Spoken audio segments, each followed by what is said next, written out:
Bonjour à tous, bienvenue aux archives départementales de la Haute-Garonne. Alors, nous sommes aujourd'hui au 4e étage de notre bâtiment pour vous présenter quelques documents emblématiques de notre service, les sacs à procès du Parlement de Toulouse. Alors, pour vous expliquer ce qu'est un sac à procès, il faut d'abord parler du Parlement de Toulouse. Le Parlement de Toulouse était une institution d'Ancien Régime qui avait 3 missions. Une mission administrative. Le Parlement de Toulouse rendait en permanence toute une réglementation sur la vie quotidienne, un peu comme le ferait aujourd'hui un maire ou un préfet. Autre rôle, un rôle politique. Le Parlement de Toulouse était en effet chargé d'enregistrer les actes du pouvoir royal. Mais il pouvait surtout refuser de le faire en adressant ce qu'on appelait des remontrances au roi. Et il ne se privait pas de le faire. Ce fut par exemple le cas de l'édit de Nantes, que le Parlement de Toulouse a longtemps refusé d'enregistrer localement.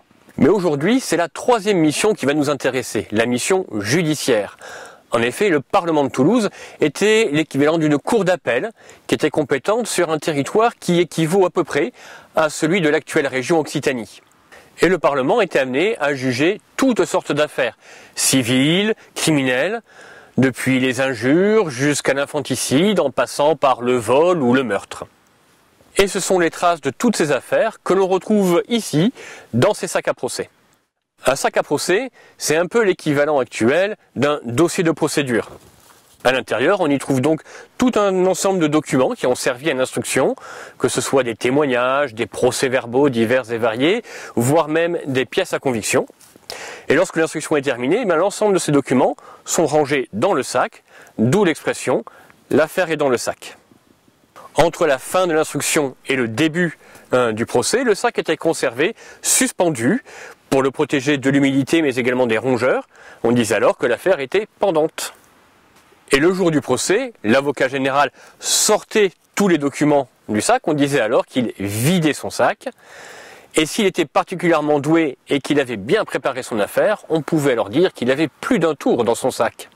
Et vous le voyez, des sacs à procès, on en conserve un très grand nombre, environ 100 000. Alors, en quoi consiste le travail de l'archiviste? Eh bien, il consiste à passer de ceci à cela. Ces sacs n'ont probablement pas été ouverts depuis la fin du procès, il y a de cela plusieurs siècles. La première étape consiste donc tout simplement à sortir les documents et à les lire, après les avoir dépoussiérés, afin de comprendre de quoi il est question, de quoi traite le procès. Et bien sûr, tous ces documents vont être ensuite rangés dans cette pochette de carton neutre pour en assurer la bonne conservation. Et tous ces renseignements sont ensuite saisis dans une base de données qui aujourd'hui est librement accessible sur le site internet des archives départementales de la Haute-Garonne.